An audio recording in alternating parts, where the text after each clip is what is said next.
नमस्कार। दिल से के इस एपिसोड में हम कुछ ऐसे बातें करेंगे जिससे साफ जाहिर है कि 2014 के बाद जब मोदी जी सत्ता में आए तो लोकतंत्र का ढांचा कुछ बदल गया है। जो सपने देखे थे हमारे स्वतंत्रता सेनानियों ने जब हमें आज़ादी मिली 1947 में और संविधान बना जिसमें आम आदमी को हक मिले, जिनको हम कहते हैं कि फंडामेंटल राइट्स, हमने सोचा था कि उनका कभी उल्लंघन नहीं होगा। और हमने ये भी सोचा था कि चुनाव निष्पक्ष तरीके से होंगे, सरकारें बनेंगी और संविधान के मुताबिक चलेंगी। लेकिन 2014 के बाद वो ढांचा बदल गया। कैसे बदला, क्यों बदला, किस तरह से बदला, उसके बारे में हम चर्चा करेंगे। अब हम महाराष्ट्र की बात करते हैं। आपको याद होगा कि महाराष्ट्र में 2019 में उद्धव जी ने, जो शिवसेना के मुख्य हैं, उन्होंने फैसला किया और शरद पवार जी ने फैसला किया और कांग्रेस पार्टी ने फैसला किया कि वो एक संगठन बनाएंगे और खुद अपनी सरकार बनाएंगे। उसकी वजह, उसके बारे में हम, उसके पीछे हम नहीं जाएंगे। लेकिन उद्धव जी फिर मुख्यमंत्री बने महाराष्ट्र के।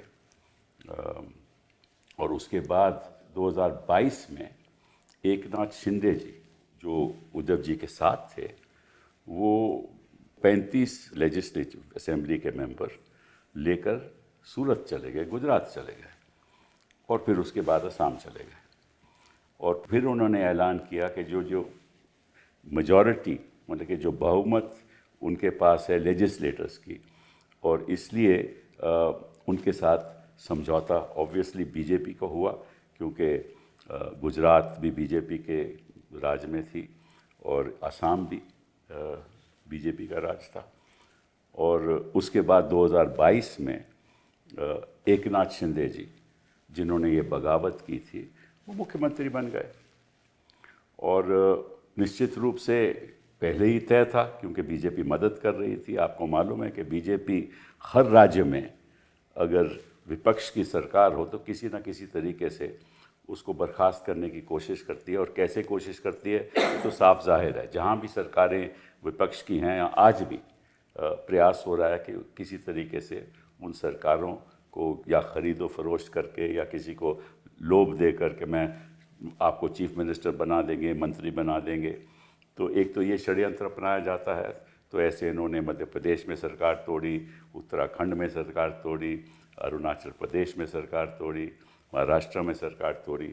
ये पहले संविधान में ऐसा कभी नहीं हुआ कि इस तरह से जो चुनी हुई सरकारें थी, जो लोगों ने चुनी थी सरकारों को, उन सरकारों को इस तरीके से तोड़ना, या तो लोभ देना मंत्री बनाने का, या कोई और लोभ देना, उसके बारे में भी हम चर्चा नहीं करेंगे, क्योंकि आप भी जानते हो, हम भी जानते हैं वो किस किस्म के लोग होते हैं। और फिर जो इस बात को मानते नहीं कि भाई हम आपके साथ नहीं जाएंगे, हम लोभ नहीं लेंगे, उनके पीछे ये इन्वेस्टिगेटिंग एजेंसीज लगा देते हैं, जैसे ईडी। तो जहाँ तो इनको लगता है कि भाई ये ऐसा शख्स है जो बड़ा मजबूत है और हमारे खिलाफ रोज़ के रोज़ बोलता भी है और उसकी अहमियत भी है, प्रदेश में अहमियत भी है, उसके पीछे ईडी लगा दो। और अक्सर हम सब अपने सब लोगों के परिवार हैं और आम सांसद तो डर ही जाता है कि किस झंझट में पड़े, चलो बीजेपी के साथ ही चले जाते हैं। तो कई लोग तो ऐसे ही बीजेपी के साथ चले जाते हैं, और जिन लोगों के ऊपर यही लोग आरोप लगाते हैं वही बीजेपी के साथ चले जाते हैं। या तो वो राज्यसभा में आ जाते हैं या वो मंत्री बन जाते हैं। ऐसे अक्सर होता है, पिछले 2014 के बाद हम देख रहे हैं। लेकिन कुछ ऐसे लोग हैं जो डटे रहते हैं। और आज हम उस शख्स की बात करेंगे जिसने हौसला दिखाया, जिसने कहा कि ईडी भेजो, मुझे कोई परवाह नहीं, मैं जेल जाऊंगा लेकिन विचारधारा नहीं बदलूंगा। विचारधारा क्यों नहीं बदलूंगा? क्योंकि मेरे लिए आइडियोलॉजी की अहमियत सबसे ऊपर है वो कौन शख्स हैं? संजय राउत जी। आपका बहुत बहुत धन्यवाद। आपने शुरुआत पत्रकारिता से की। आज भी हो। आज भी हो आप। और शुरुआत आपने 1980 में मार्मिक के साथ की, वहाँ महाराष्ट्र का बाला साहब ठाकरे लीडर थे। और फिर लोक प्रभा जो इंडियन एक्सप्रेस का एक वहाँ आप काम करते थे। फिर 91 में आप सामना के एडिटर हो गए और बाला साहब ने आपको बोला कि आप आइए। और फिर आप एग्जीक्यूटिव डायरेक्टर भी सामना के रहे, आज भी हो आप।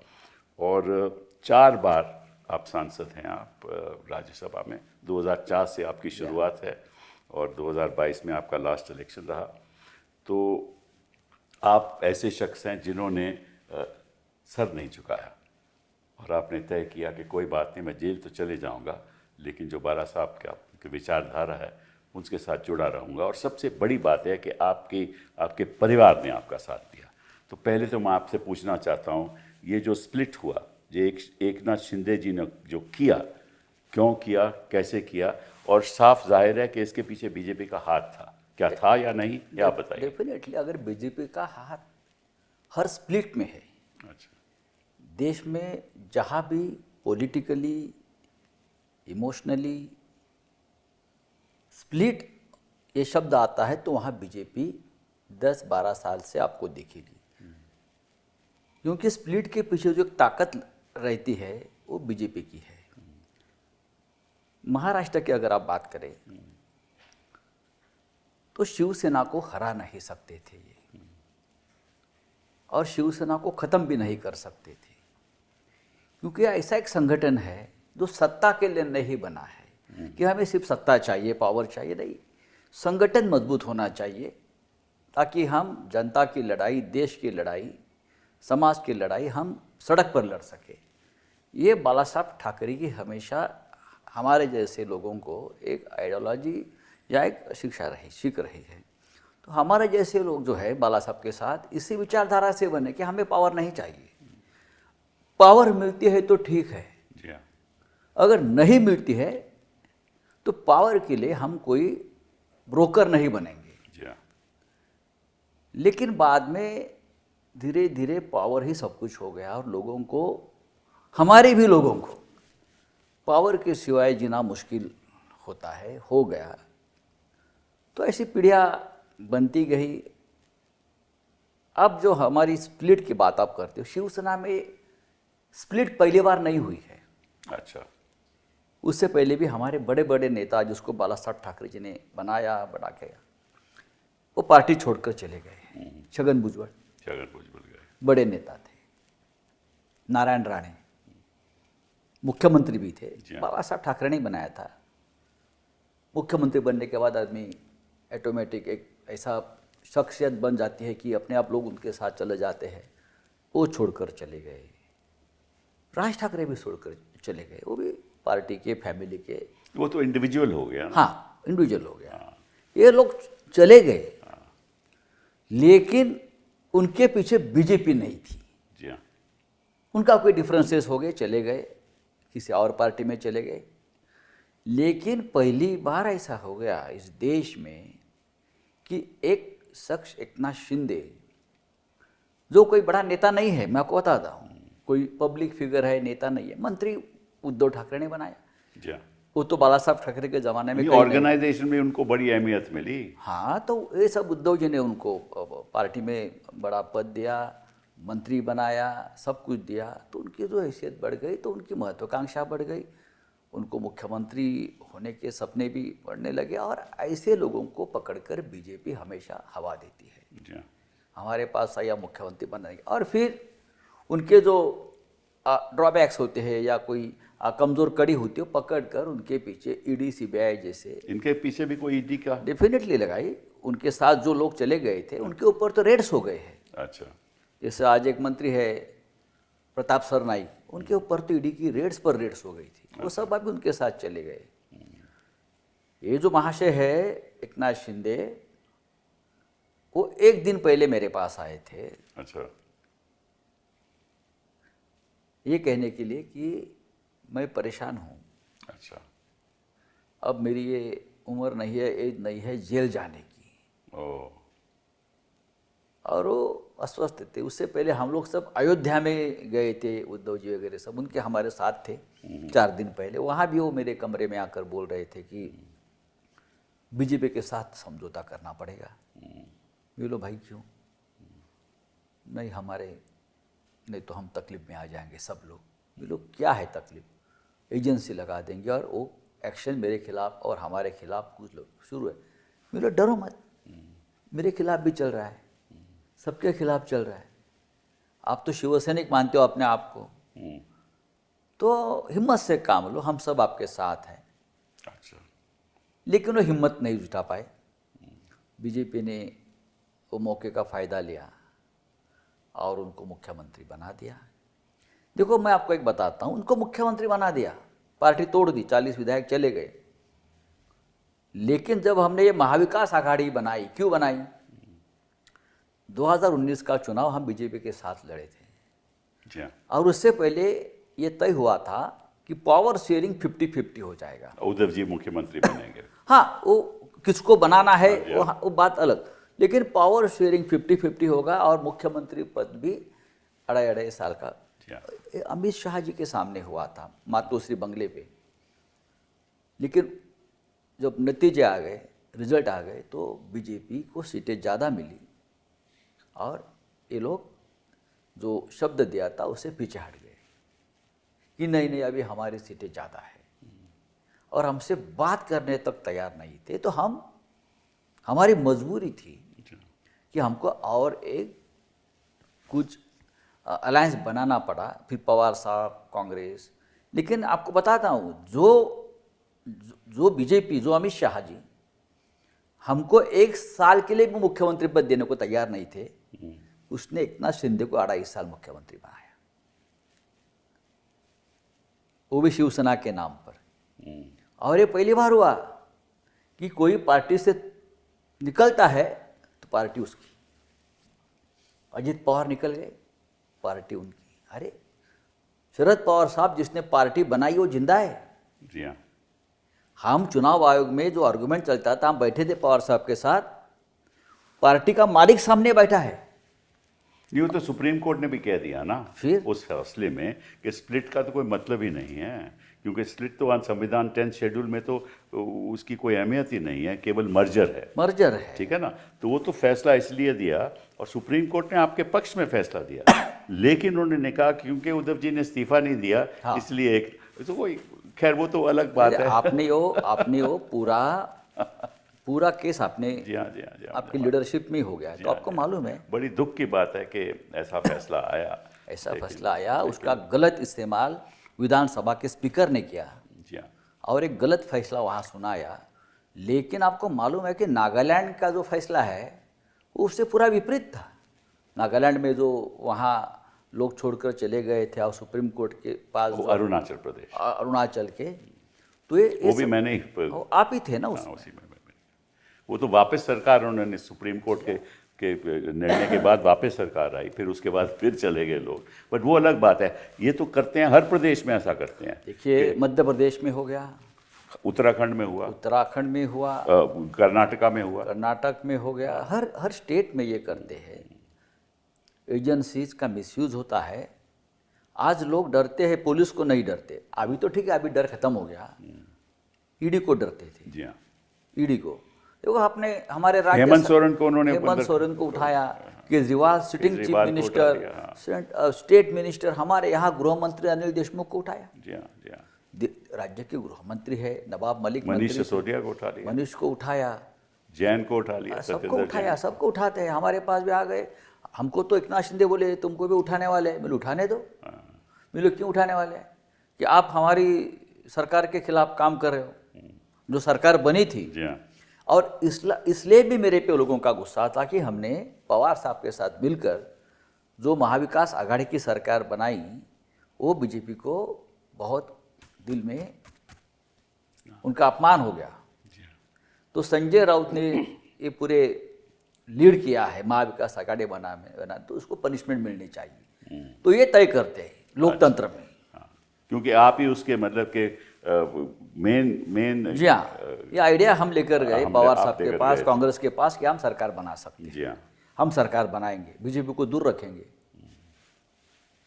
तो फिर ये बताइए मुझे, ये तो खैर सरकार तो इनकी बन गई, लेकिन मैं जो मेरी सोच है, जहाँ जहाँ भी ऐसे सरकार बनाते हैं, जिनके साथ बनाते हैं, बाद में उनको ज़ीरो कर देते हैं।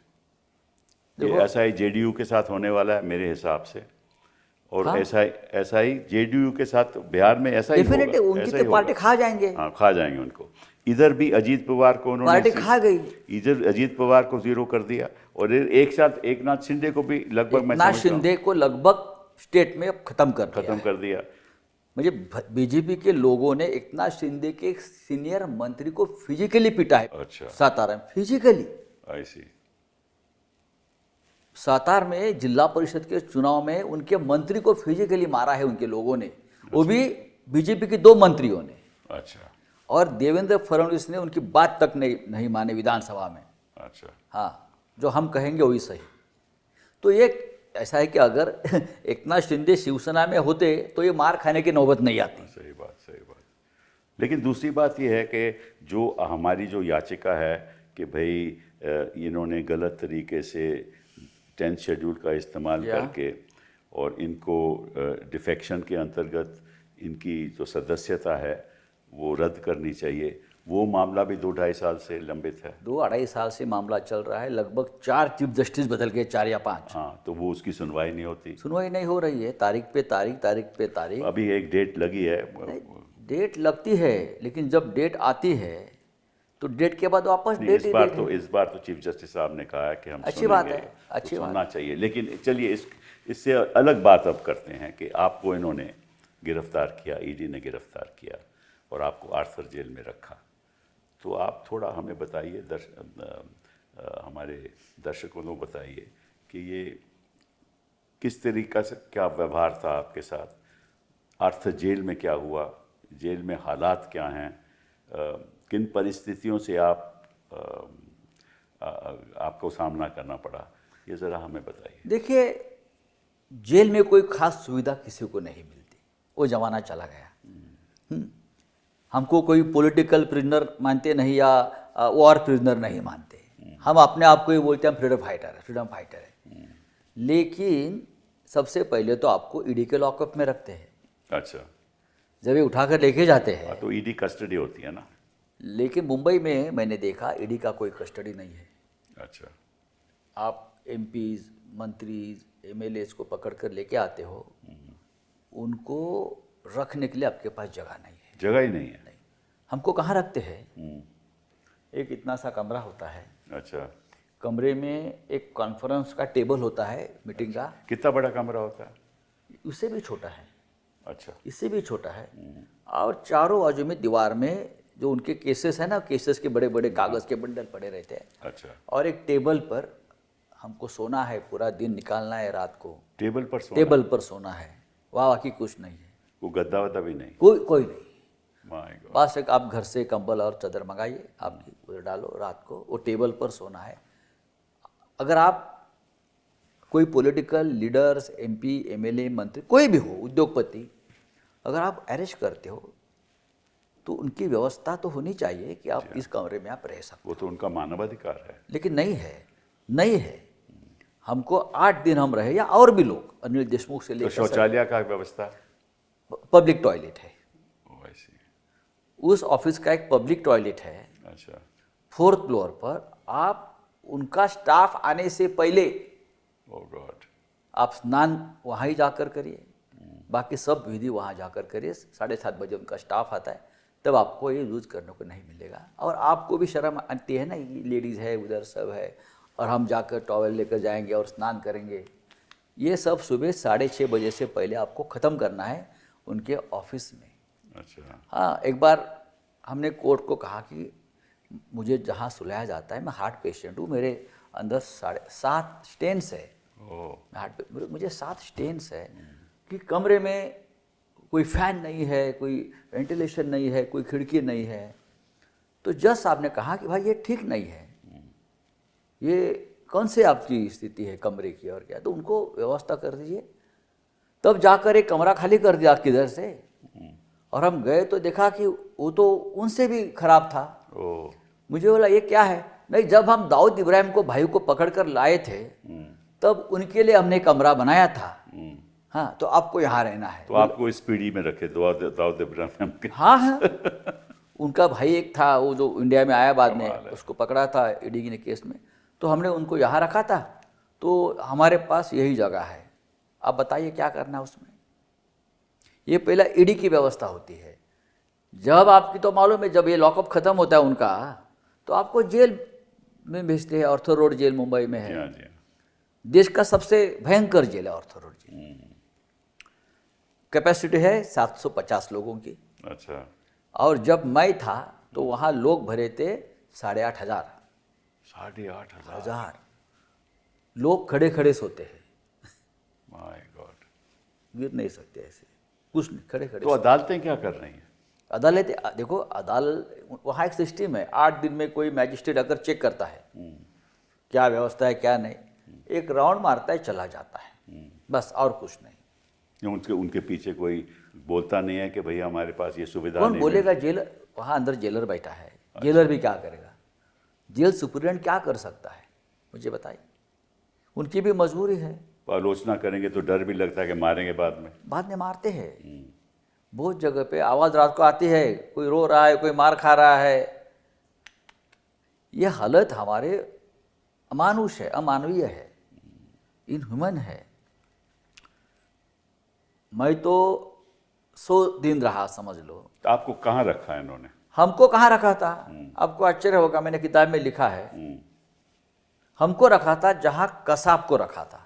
ओ, जहाँ कसाब को रखा था, एक तरफ दाऊद इब्राहिम, दूसरा हाँ, तरफ कसाब, तो ना आपके इन दोनों ईडी के की साथ। लॉकअप में दाऊद इब्राहिम के भाई जहाँ था उनको रखा, अंदर आ गया तो कसाब को जहाँ रखे थे वहाँ हमको, मैं भी था, अनिल देशमुख भी थे, होम वो मिनिस्टर, साथ साथ में थे, सुना? हाँ, बाजू बाजू में थे।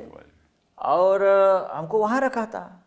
पूरा चारों ऊंची ऊंची दीवारें और मजबूत स्टील की दीवारें बनाई थी। बोला ऐसा क्यों बना है ये स्टील की दीवारें इधर क्यों? कितना बड़ा था कमरा वो? बस 10 बाय 10 का कमरा है, बस। और क्या है? और दीवार तो मैंने पूछा ये इतनी लोखंड की दीवारें क्यों है? नहीं, एक कसाब की बैरक है ना, इसलिए उनके सिक्योरिटी के लिए हम लोखंड की दीवारें बनाई थी, स्टील की बड़ी ऐसे रॉड्स झाड़े। वहाँ वेंटिलेशन भी नहीं था, और बाजू में एक कमरा खाली है, हमेशा हमने देखा। अच्छा, और 10 दिन सुबह आकर वहाँ साफ सफाई होती थी, लाइट चेक करते थे। अच्छा, वहाँ ज़्यादा सुविधा, वहाँ अंदर टीवी भी था। अच्छा, तो हम पूछते थे ये किसके लिए, हमको वहाँ शिफ्ट करो। अच्छा। तो वो तो नहीं नहीं नहीं, ये 2 लोगों के लिए बनाया है, नीरव मोदी के लिए। नीरव मोदी और विजय मल्ल्या। मतलब कि वहाँ की अदालतों को बताने के लिए हाँ। कि इस किस्म की सुविधा हिंदुस्तान में है। तो 10 दिन सुबह वो वीडियो शूटिंग करने वाले आते थे, शूटिंग करते थे और यूके में भेजते थे। बोलो यार, उनको तो अब तक आपको वहाँ से लाना है, हम तो यहाँ पड़े हैं, जब वो जाएंगे तो हम खाली कर देंगे। हाँ, एटलीस्ट हमको हवा पानी तो ठीक से मिलेगा वहाँ।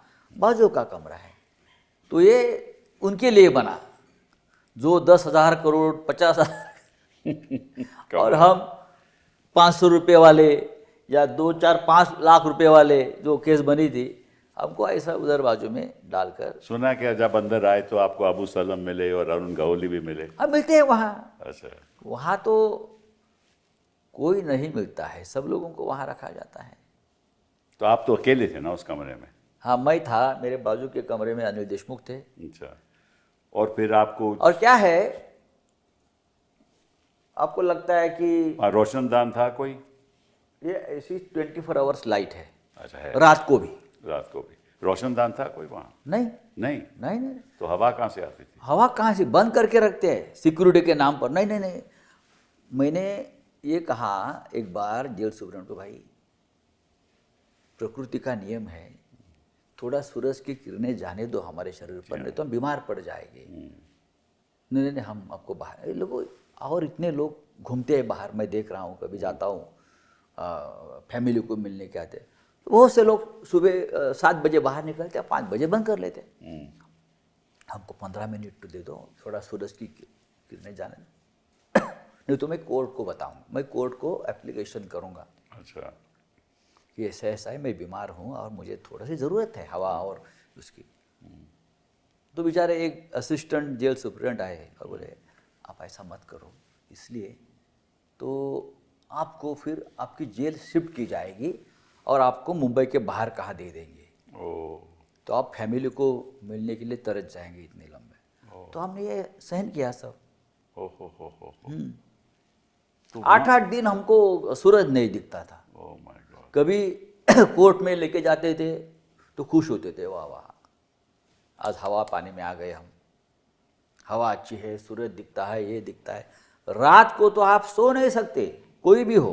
तभी तो लोग समझौता कर लेते हैं कि झंझट में क्यों पड़ते हैं, जो बीजेपी कहेगी हम करने को लाइट तैयार हैं। नहीं बंद होती ना, ये ऐसी लाइट होती है और कैमरा होता है तो उनको अंडर डर क्या है, क्या होने वाला है? हाँ? लाइट क्यों रखते हैं, इसको डर क्या है? लाइट इसलिए कि उनको लगता है कि हम लोग भाग जाएंगे, तो भागोगे कहाँ इसके अगर कसब नहीं भाग हम लोग भाग जाएंगे तो पूरा वो मॉनिटरिंग होता है, सीसीटीवी भागोगे देखते हैं कहाँ? 24 आवर सीसीटीवी, हम क्या खा रहे हैं, हम क्या पी रहे हैं, हम क्या लिख रहे हैं। तो लिखने की बात बताओ, सुना है कि आपने जो पेन भी होता है वहाँ, वो एक वेपन ऑफ ऑफेंस माना जाता है। आज यहाँ हाँ? हम जब अंदर घुस गए पहली बार, वो छोटा दरवाजा होता है येलो कलर का, उससे अंदर जाएंगे, फिर दूसरा एक दरवाजा, तो वो दरवाजे फिर वहाँ बैठो आप, जैसे और भी गुनहगार होते हैं, चोर डकैत, वो अंदर गए तो आप सब बराबर के हैं, कोई भी हो। आपकी झड़ती होती है बहुत बुरी तरह से, हाँ, चाहे गृह मंत्री हो या संजय राउत हो या और कोई हो, फिर सब देख लेते हैं, फिर ये पेन निकाल लेते हैं, ये रख दो, मेरा पेन रहने तो यार, वो तो हमारा सब साथी है। नहीं पेन नहीं, अरे पेन तो दे, या कोर्ट में जाकर पेन की परमिशन ले लो, मैं नहीं पेन नहीं। तो आपने नरक तो नरक हो गया, स्वर्ग बेचारे वो कैसे लिखी क्या आपने? बोलते हैं कि ये देखो ये हथियार है आप किसी को डैमेज कर सकते हो, अच्छा, अपने आप को भी आप मार सकते मार हो, सकते हो, हाँ। हाँ, किसी का आँख फोड़ सकते हो। बोलो ठीक है भैया ले लो। आप लेस वाले शूज नहीं ले सकते। अच्छा, हाँ क्यों? बोले भाई क्यों? नहीं, वो निकाल कर अपने आप को फांसी ले सकते हो। आप पायजामा वाला नाड़े वाला पायजामा नहीं ले सकते, करेक्ट। आप निकाल कर किसी को मार सकते हो या खुद को फांसी लगा सकते। ये जेल मैनुअल जो है ब्रिटिश का ज़माने का, वो बदला ही नहीं है। भाई प्रधानमंत्री जी तो कहते हैं कि भाई ये कॉलोनियल माइंडसेट हमें ख़त्म करना अरे पड़ेगा। कौन सा? आपने एक इसमें किस्सा भी है, मुझे शायद पूरा याद नहीं, जहां आपने बताया कि किस तरह से अमित शाह जी बाला साहब के पास आए और फिर शरद पवार जी के पास आए। क्या किस्सा है वो? वो किस्सा है ना, वो किस्सा बहुत इंटरेस्टिंग है, किसी को मालूम नहीं है किससे ये ऐसे ये लोग क्या थे। ये मैं किताब में ये दो किस्से एक्चुअली बहुत ही सीक्रेट बातें थी, जो बाला साहब के सामने या हमारे सामने हुआ है वो हम बताना नहीं चाहिए, ऐसे मैं मानता हूँ कि सीक्रेसी होती है, जी हाँ, नैतिकता भी होती है। जी हाँ, सही बात है। हाँ, लेकिन ये लोग अगर नैतिकता नहीं मानते तो लोगों को पता चलना चाहिए कि उनकी मानसिकता क्या है। जी हाँ, एक बार ऐसा हो गया कि मातोश्री में हम बैठे थे, साहब थे, मैं था और भी 2-4 लोग बैठे थे, हमारी मीटिंग चल रही थी। तो बार बार मातोश्री का जो मेन गेट है वहाँ से मैसेज आता था कि कोई अमित शाह पुलिस वहाँ के बाला साहब को मिलने के लिए आए हैं। विधायक है, आमदार, हमारे मराठी में बोलते हैं आमदार। अच्छा, आमदार है गुजरात के और मंत्री भी थे, और वो बाला साहब से मिलना चाहते हैं। तो मैसेज, मीटिंग था, मैसेज बाला साहब तक नहीं पहुंच रहा था, हमारे पास नहीं पहुंच रहा था। तो उनको बोला आज तो साहब के पास आपका मैसेज नहीं गया है मातोश्री में, अब वापस ट्राई करिए शाम को। तो वापस शाम को लगता आ गए और शाम को वापस हम बैठे थे, तो मैं ही था और मैं ही वो फ़ोन उठाया सिक्योरिटी का, अच्छा, और फिर एक बार वही मैसेज था। तो मैंने साहब को कहा कि अमित शाह गुजरात से आए हैं, बहुत परेशानी में है, ऐसा उनका कहना है, और आपसे मिलना चाहते हैं। आमदार है, विधायक है, मंत्री भी रहे हैं। जी हाँ। उस वक्त इतने फेमस नहीं थे वो। तो साहब बोले क्या काम है? मतलब मालूम नहीं, परेशानी में है बोल रहा है। तो ठीक है, कल सुबह 11 बजे बुलाइए, देखेंगे। 11 बजे आ गए। 11 बजे आकर साहब के सामने चरणों में बोले, साहब ने बोले क्या है? साहब मैं परेशान हूँ, मैं स्वाइन सो हूँ, मैं बहुत कट्टर कड़वट हिंदुत्ववादी हूँ। तो साहब बहुत खुश हो गए, मैं कड़वट हिंदुत्ववादी हूँ और मेरे पीछे कांग्रेस की ये आपके सामने बात है। हाँ, हम थे ना वहाँ। और मेरे खिलाफ बहुत केसेस लगाए हैं और मुझे स्टेट से भी निकाला है, यानी तड़ी पार किया है। और बहुत से केस में मुझे बेल नहीं मिल रहा है। अभी थोड़ा मुझे रिलीफ है, लेकिन मैं मेरे स्टेट में नहीं जा सकता हूँ। तो क्या करना है? और उनकी केस मुंबई में ट्रांसफ़र हो गई थी उस वक्त। जी हाँ, वो तो हाँ, कोर्ट ने किया। हाँ, कोई केसेस उनके मुंबई। तो आप मुझे मदद कर सकते हो। मैं कैसे मदद करूँ, आप बताइए। नहीं, आप ही मदद कर सकते हो। आप उस जज को फ़ोन करिए। आप उस जज को फ़ोन करिए। अरे जज को कैसे फ़ोन? नहीं, आप जज को फ़ोन करिए, आपकी बात मानेंगे। कॉन्फिडेंस था उसको। तो कौन है जज? उसने नाम बताया। डबल बेंच था। अच्छा। साहब 1 मिनट सोच, उनकी स्टाइल के साथ। अच्छा अच्छा, ठीक है, देखता हूँ मैं, कल आइए। कल उनको टाइम दिया। तब साहब ने एक फ़ोन किया उसके सामने मनोहर जोशी जी को। अच्छा। मनोहर जोशी, और उनको कहा जो जज का नाम है ना, उनके पास जाओ और आपके फ़ोन से मुझे बात करवाओ। बात करवाओ। आपके फ़ोन से बात करवाओ। अच्छा। दूसरे दिन मनोहर जोशी जी ने वो फ़ोन लगा के दिया साहब को, और साहब ने कहा कि ऐसे ऐसे आपके सामने केस है, वो आदमी बहुत परेशानी में है, उसका बेटा भी है, वो बेटा जय शाह था, छोटा था इतना, तो आप देखो मदद करो आप उनको।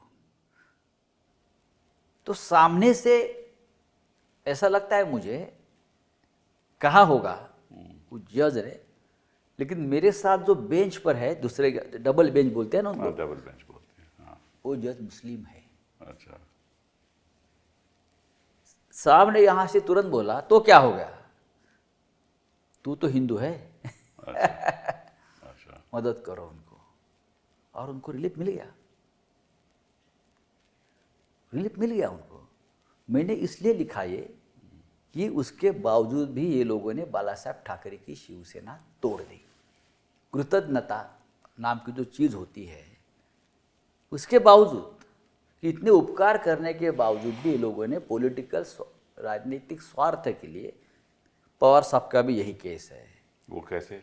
पवार साहब देश में केंद्र में कृषि मंत्री थे और मोदी जी मुख्यमंत्री थे। जी हाँ। तब सीबीआई की एक एसआईटी बनी थी, एक एसआईटी बनी थी सब उनके इंक्वायरी के लिए, अमित शाह जी के और जी हाँ, सब। जी हाँ, जी हाँ। तो क्या हो गया,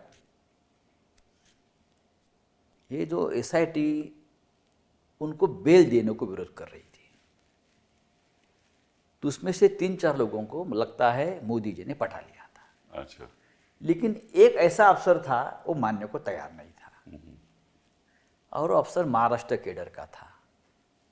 तो मोदी जी बार बार पवार साहब को आकर रिक्वेस्ट कर रहे थे कि आप उस अफसर से बात करो, वो आपकी बात मानेगा, यही उनका है, वो आपकी बात मानेगा। तो पवार साहब बोले मैं कैसे बोल सकता हूँ। तो पवार ये साहब बात पवार साहब ने आपको बताई? क्या, अच्छा। और हमको मालूम भी था उसमें उस वक्त, तो ये कंफर्म किया हमने। अच्छा। तो बाद में क्या हो गया कि पवार साहब ने पूछा किसके लिए? तो अमित शाह। तो पवार साहब उस नाम से परिचित नहीं थे। कौन है? मेरा खास आदमी है अच्छा और काम का आदमी है बोले। अच्छा। तो पवार साहब ने, एक रिश्ता था मोदी जी का उनके साथ हमेशा रहा, तो उस अफसर को बुलाकर समझाया, रिक्वेस्ट किया कि जानो तो बहुत तकलीफ झेली है उसने, अब छोड़। उनको मदद हो गई। उस केस में भी पवार साहब के कहने पर फिर भी ये लोगों ने पवार साहब की पार्टी तोड़ दी। तो इसलिए बातें आपने किताब में लिखी। हाँ, कि ऐसी बहुत सी बातें हैं मेरे पास ये लोगों की, लेकिन ये इसलिए मैंने लिखा है कि ये किस मानसिकता के लोग सत्ता पर बैठे हैं।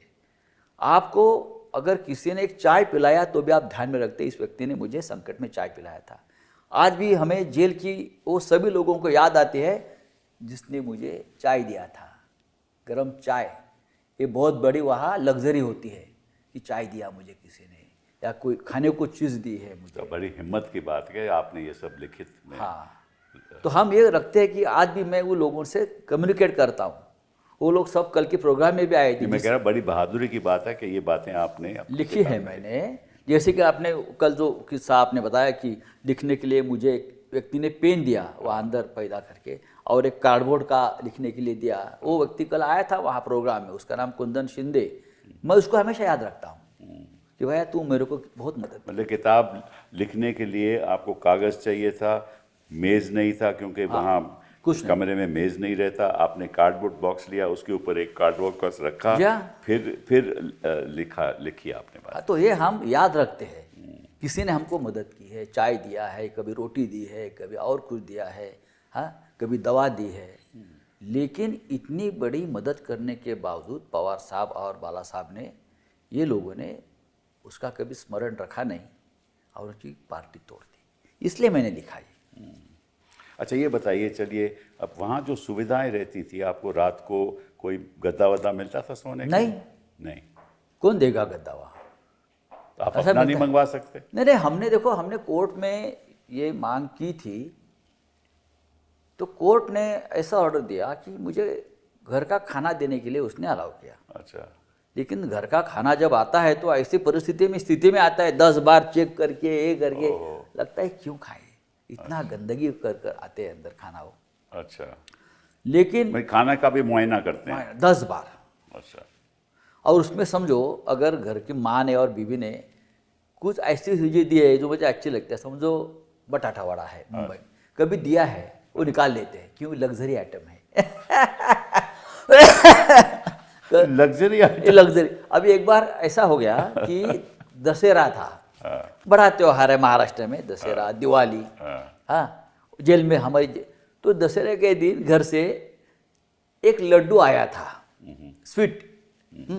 2 आए थे, देशमुख को भी भेजते थे वो, क्योंकि उनको घर का खाना अलाउ नहीं, तो मेरे से हम उनको भेज देते थे। तो लड्डू भी निकाल लिया। अच्छा। हाँ, वो निकाल लेते हैं, क्यों? ये लग्जरी आइटम है।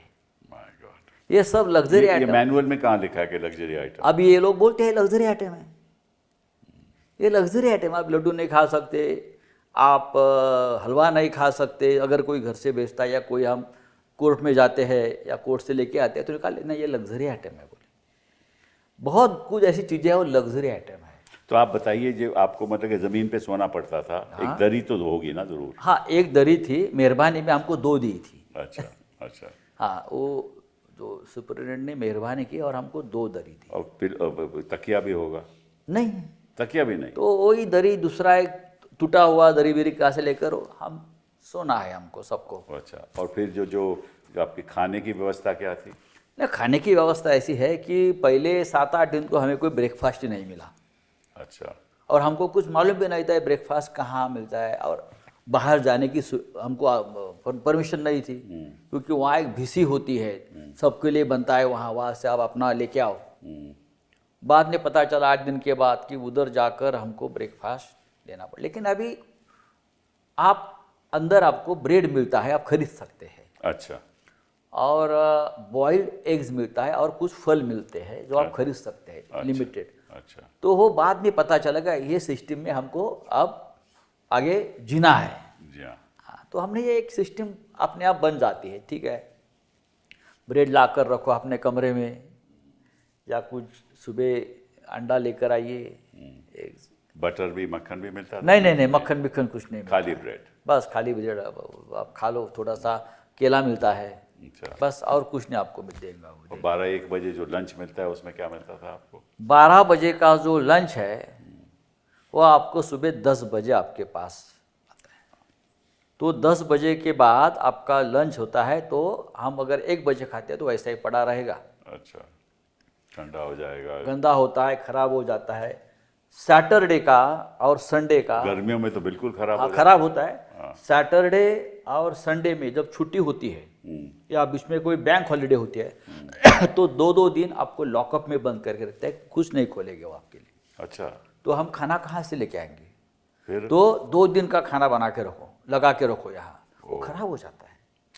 तो कभी बिस्किट होता है, कभी ब्रेड होता है, उसके साथ आपको गुजारा करना पड़ता है। ये सिर्फ मेरी बात नहीं है, और भी लोगों की बात यही है। My God. और ये अंडर ट्रायल हैं, अभी दोषी साबित नहीं हुए, अभी तो आरोप हैं, ट्रायल हुआ नहीं ना।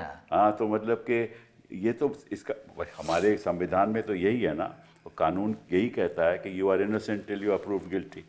हाँ, यही कानून कहता है ना। लेकिन कानून है ना, ये कानून मानने वाले को कानून है ना। यहाँ तो मतलब कि आप इस तरह आपको रखें, इसका मतलब तो आप जैसे कोर्ट ने आपको कन्विक्ट कर दिया, आपको सजा दे दी। हाँ। उसके बाद भी ऐसा नहीं रखना चाहिए। नहीं, हमको जब हमारे जैसे लोगों को जेल में जब रखा जाता है तो बाहर से मॉनिटरिंग होती है कि उनको क्या सुविधा है लोग देते हैं अंदर। अच्छा, और अगर उनको पता चला कि उनको कुछ सुविधा मिल रही है तो वो सुप्रीटेंडेंट को बोल देते हैं, वार्न करते हैं, इसलिए वो डरते हैं। ऐसे नहीं कि वो खराब लोग हैं, लेकिन बार बार वो बोलते थे साहब। एक इसमें और भी वाक्य है कि भाई एक अधिकारी आया था तो आप खड़े नहीं हुए थे। हाँ। वो क्या है? बात ऐसी है कि जब हम नए जाते हैं तो हमको रूल्स मालूम नहीं होते हैं, रूल्स मालूम नहीं होते कि क्या है। ऐसे तो मैं, आपको मालूम है, as a member of parliament हम लोग एक स्टैंडिंग कमेटी की सब कमेटी बनी थी for prison improvement. Sushma Swaraj ji chairman थी स्टैंडिंग कमेटी होम, और हमारी 3 लोगों की एक सब कमेटी बनी प्रिजन इम्प्रूवमेंट में हम क्या क्या कर सकते हैं। तो मैं था, नवीन जिंदाल थे, और ब्रजभूषण शरण सिंह थे MP। हम तीनों ने देश भर के बहुत से प्रिजन को हमने विजिट किया था, उसमें ऑर्थर रोड भी था। अच्छा, और आप लोग जब ऑर्थर रोड में गए थे तो हमारा इतना सम्मान किया, वो सलामी, ये वो ये हाय, वो जो होता है ना प्रोटोकॉल पूरा, वो दिया। और एक दिन हम जब गुनहगार बन के गए, अपराधी बन कर गए, तो हम विपरीत थे उससे। लेकिन जो आपने जो मुझे सवाल पूछा कि जब हम अंदर गए तो उसी रात को ऐसा हो गया कि हम बैठे थे तो रात को अचानक जेल के जो प्रमुख है वो विजिट को आ गए। तो हम तो बैठे थे हम लोग ऐसे, बाजू के बैरक में देशमुख थे, और उनको गुस्सा आ गया क्योंकि हमने प्रोटोकॉल का पालन नहीं किया। अच्छा, जब भी जेलर आता है तो हम सबको खड़ा रहना पड़ता है ऐसा। अच्छा, तब तक हमें मालूम नहीं था, तो इतना गुस्सा आ गया, उसने कुछ लोगों को सस्पेंड किया। अच्छा, आपने उनको बताया क्यों नहीं?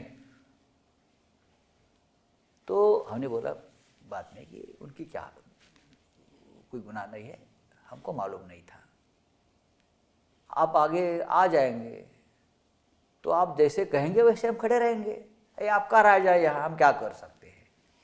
ये बड़ी दिलचस्प बातें आपकी किताब में कि आपने चिट्ठी अपने परिवार को लिखी, उन्होंने आपको लिखी और कहा कि आप शिवसेना के साथ जुटे रहो। जी हाँ। हाँ, और आप हटना नहीं, और हम आपके साथ हैं। डेफिनेटली। हाँ, तो बहुत ही एक टचिंग। देखिए, आपके साथ अगर आपकी फैमिली और आपके दोस्त खड़े रहते हैं तो आपको बहुत आपका हौसला बढ़ जाता है। मेरे पीछे मेरे फैमिली का क्या होगा, ये अगर आपको चिंता नहीं सताएगी तो आप अंदर ठीक से रहेंगे। बहुत से लोग इसलिए डरते हैं कि मेरे बाद सबसे पहले मेरे प्रॉपर्टी का क्या होगा, करेक्ट। मेरी जो स्टेट है उसका क्या होगा।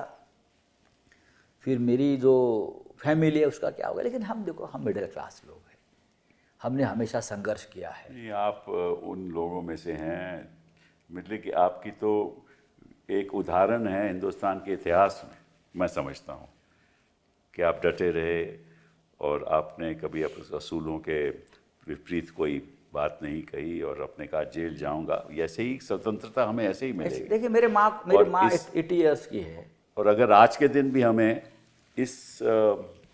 ऐसे लोग हमें मिल जाएं तो निश्चित रूप से जो हो रहा है अत्याचार, हमारे जैसे 100 लोग भी तैयार हो गए, तैयार हो जाएं तो ये सत्ता पलट हो जाएगा ये तो 24 घंटे में। मैं नहीं जानता, लेकिन चलिए अब जरा हट के बात करते हैं आज की स्थिति की। बात करते हैं कि आपने कुछ बयान भी दिया है इजरायली ईरान कॉन्फ्लिक्ट के बारे में और कुछ बातें भी कही हैं। ज़रा बताइए हमें, आपका क्या सोच है इसके बारे में? देखिए, सोच तो स्पष्ट है। इतना बड़ा देश है 140 करोड़ का, जिसे ये लोग महाभारत कहते हैं, हम भारत ही कहते हैं। अच्छा, हाँ, हिंदुत्ववादी ज़्यादा है ना हमसे, अच्छा। ये हमको हिंदुत्व सिखाते हैं अभी। लेकिन जिस तरह से इतने बड़े महायुद्ध में हमारे देश की कोई भूमिका ही नहीं है। पाकिस्तान की भूमिका है, श्रीलंका की भूमिका है, लेकिन हमारी कोई भूमिका नहीं है। तो आप समझते हो कि ये नज़दीकी इजराइल के साथ जो हमारे प्रधानमंत्री ने जो देश ने बना नहीं, रखी ये है, डरते हैं। आप समझते हो डरते हैं? ये बहुत डरते हैं। ये डरते इसलिए है, देखिए, इजराइल कोई हमारा दुश्मन नहीं है। नहीं नहीं, दोस्त है। हमारे भी ये दोस्त है, लेकिन पैलेस्टाइन वाले भी हमारे दोस्त ही थे। जी हाँ, जी हाँ, जी हाँ। इंदिरा जी के ज़माने से, यासर अराफत के ज़माने से हमारा एक हमेशा रिश्ता रहा है।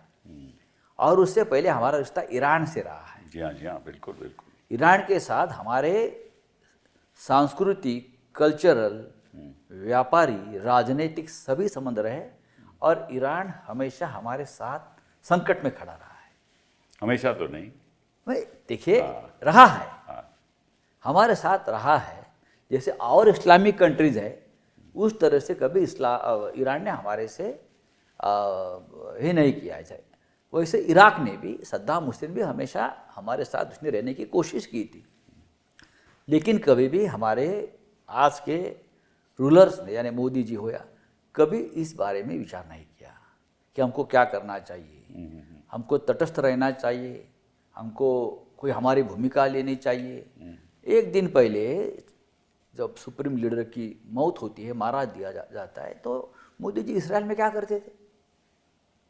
जरूरत नहीं है ना, आपको मालूम है, आपको मालूम होना चाहिए 2 दिन में युद्ध की स्थिति निर्माण होने वाले।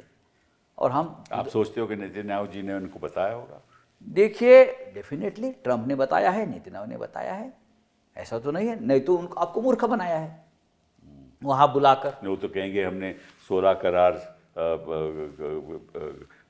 के लिए हम वहाँ गए थे। तो कहाँ गए करार? अभी तो इजराइल पूरी तरह से विध्वंस हो गया, कहाँ है? ऐसी बात नहीं चलेगी, आपको एक भूमिका लेनी पड़ेगी। इतना बड़ा देश है, विदेश नीति आपको, अगर आपके देश को विदेश नीति नहीं है, हाँ, कोई परराष्ट्र नीति नहीं है, तो आप देश का लीडरशिप क्यों, विश्वगुरु कैसे बनेंगे? और कैसे आप अपने आप को बोल सकते हो कि मैं विश्वगुरु हूँ, मैं वर्ल्ड लीडर हूँ? नहीं। छोटे छोटे देश इस मामले में अपनी भूमिका सामने ला रहे हैं, लेकिन आप नहीं। आप डरते क्यों? नेतन्याहू ने आपको पेगासस दिया इसलिए? नेतन्याहू ने आपको ईवीएम फ्रॉड का तंत्र दिया इसलिए? क्यों? क्या ट्रंप के पास आपकी कोई सीक्रेट है एप्स्टीन फाइल की, इसलिए आप डर रहे? ये तो हम असम्पशन कर रहे हैं, शायद ना भी हो। लेकिन लोगों को तो लगता है, लोगों को लगता है। बट एप्स्टाइन का मामला तो महाराष्ट्र में खड़ा हो गया। वो तो बहुत ही खतरनाक वो है। क्या है, जरा मैं बताइए। वो एप्स्टीन फाइल हमारे यहाँ कैप्टन फाइल है। कैप्टन फाइल, वो कैप्टन खराद है। हाँ, उसका नाम कैप्टन खराद। करेक्ट। वो तो बहुत सालों से चल रहा है। अच्छा, आपको मालूम है क्या? यही लोग जो है कैप्टन खराद जैसे, वो बीजेपी के असली प्रचारक है हिंदुत्व के। अच्छा, हाँ, ये लोग हैं। यही लोग बीजेपी का प्रचार करते हैं और प्रसार करते हैं। और रिकॉर्ड है, ये कैप्टन खराद के पास जाने वाले लोगों में ज़्यादा से ज़्यादा बीजेपी के लोग रहे, बीजेपी के लोग रहे। और वो बट फडणवीस तो श्रेय ले रहा है, देखिए मैं पूरी तरह से प्रोसिक्यूशन आप कर। देखिए, आप उनके साथ खेला हो गया इसलिए तो करना पड़ा उनको। सबसे ज़्यादा फोटो तो फडणवीस जी के उनके साथ है, बीजेपी के नेताओं के है, मंत्रियों के है। एकनाथ शिंदे तो वहाँ जाकर पूजा विधि अघोरी विद्या करता था। अच्छा, मंत्री महोदय सब वहाँ जाकर बैठे थे। जिसका आत्मविश्वास नहीं होता है ना, आत्मबल कम पड़ता है, वो लोग ऐसी चीज़ें पकड़ते हैं। ये पूजा करो, ये करो, ये करो, क्या ज़रूरत है? आप अगर अच्छा काम करते हो, सक्षम है, तो ये चीज़ों की ज़रूरत नहीं है। उनके ऊपर विश्वास मत रखो। महाराष्ट्र एक प्रोग्रेसिव स्टेट है, हमेशा रहा है, बिल्कुल, हमेशा। जहाँ महात्मा फुले, डॉक्टर आम्बेडकर, प्रबोधनकार ठाकरे जैसे लोग, संत गाडगे महाराज, जो हमेशा प्रोग्रेसिव विचारों से हमने काम किया। लेकिन अब 2019 से जिस तरह से ये हो रहा है, ये जो कैप्टन खरात है, एक कैप्टन खरात नहीं, ये लोगों ने ऐसे लोगों के एक संगठन बनाया है, अच्छा, बीजेपी ने, जिसमें हजारों कैप्टन खरात है ऐसे संगठन में। और वो लोग बीजेपी का प्रचार करते हैं, अपने अपने भक्तों को जाल में फंसाकर बीजेपी बीजेपी बीजेपी, हिंदुत्ववाद। ये हिंदुत्ववाद नहीं है। बाला साहब ठाकरे ने, हम लोगों ने ऐसी गंदी चीज़ों को हिंदुत्व में हमेशा विरोध किया है। ये हमारा धर्म नहीं है, ये हमने हमेशा कहा है, ये हमारी देश की संस्कृति नहीं है। ये बताओ कि महाराष्ट्र में करप्शन लेवल कितना है? महाराष्ट्र में करप्शन लेवल जो है वो अनलिमिटेड है। महाराष्ट्र में आप सब करप्शन ही होता है और कुछ नहीं होता है। कैसे होता है? देखिए, 50-50 करोड़ में जो एमएलए या एमपी आप बेचे जाते हैं या बिकते हैं, कहाँ से आता है पैसा बीजेपी के पास? महाराष्ट्र में 10-10 हज़ार में वोट खरीदे जाते हैं, पैसा उनके घर में ज़मीन से आता है क्या? क्या है महाराष्ट्र में? एकनाथ शिंदे, देवेंद्र फडणवीस, अजित पवार जी अब नहीं है। ये तीन लोगों की पॉलिटिक्स ने महाराष्ट्र की पूरी प्रतिष्ठा को मिट्टी में मिला दिया। इतना करप्शन चुनाव में महाराष्ट्र में कभी नहीं हुआ था। पैसे के मामलों में पैसा फेंक कर चुनाव जीतते हैं ये। चुनाव जीतता नहीं, मैं तो बोलता हूँ विक्ट्री खरीद लेते हैं। हर जगह ऐसा, हर जगह विक्ट्री खरीद लेते हैं। महाराष्ट्र को यूनिक नहीं है, हर जगह ऐसे होता है। हाँ, पैसा है इतना। पश्चिम बंगाल में भी ऐसे होने वाला है? हो गया है ना, शुरू हो गया ना। एक रात में 110 बड़े अफसर को अगर तबादला किया जाता है और गुजरात से अफसर लोग वहां बिठाए जाते हैं, उसका मतलब क्या है? ये केरल में नहीं होगा ना, केरल में नहीं होगा। ये केरल में नामुमकिन है। आप कितनी तमिलनाडु में भी मुश्किल है। तमिलनाडु में भी मुश्किल है। ये साउथ के लोग बहुत कठोर इस मामले में है, कुछ सीखना चाहिए। तो आपको लगता है कि ये 4 जगह जो चुनाव हो रहे हैं, क्या परिणाम होंगे? देखिए, इस बार मोदी जी का गणित बिगड़ जाएगा। अच्छा, आसाम में कांग्रेस और बीजेपी में एक फाइट चल रही है, लेकिन पश्चिम बंगाल नहीं जीतेंगे। अच्छा, बाद में केरल नहीं जीतेंगे। नहीं, हाँ, और एक स्टेट है तमिलनाडु नहीं जीतेंगे। तो क्या जीतोगे आप? ये स्टेट अगर कभी नहीं जीत पाओगे तो आप कौन से नेता है, कौन सी पॉपुलरिटी आपकी है? अगले साल जो उत्तर प्रदेश का चुनाव वो सबसे महत्वपूर्ण है। उत्तर प्रदेश के चुनाव में अभी बराबरी का मामला चल रहा है। अच्छा, बराबरी का। लेकिन क्या है, सबसे बड़ा खेल तो योगी जी का है। योगी जी तय करेंगे। योगी जी खुद नहीं हारेंगे। योगी जी दिल्ली के जो बॉसेस है उनको हराना चाहते हैं यूपी में, जैसे लोकसभा में हो गया। चलिए, मतलब कि लोकतंत्र का ढांचा ज़रा कमज़ोर बन गया है और जो हकूक़ होने चाहिए आम आदमी के, उस पर एक बड़ा आक्रामक तरीके से सरकार उनकी आवाज़ को बंद करना चाहती है। और आप जैसे लोग अगर राजनीति में रहेंगे तो निश्चित रूप से there is hope in this country. और आप जैसे लोग भी हमारे लड़ते रहेंगे कानून की लड़ाई, तो हमें भी ज़्यादा उत्तेजना मिलती है कि लड़ना चाहिए। आप जैसे लोग भी हमारे साथ हैं, इसलिए हमारा भी हौसला बढ़ता है। बहुत बहुत धन्यवाद आपका। थैंक यू, धन्यवाद।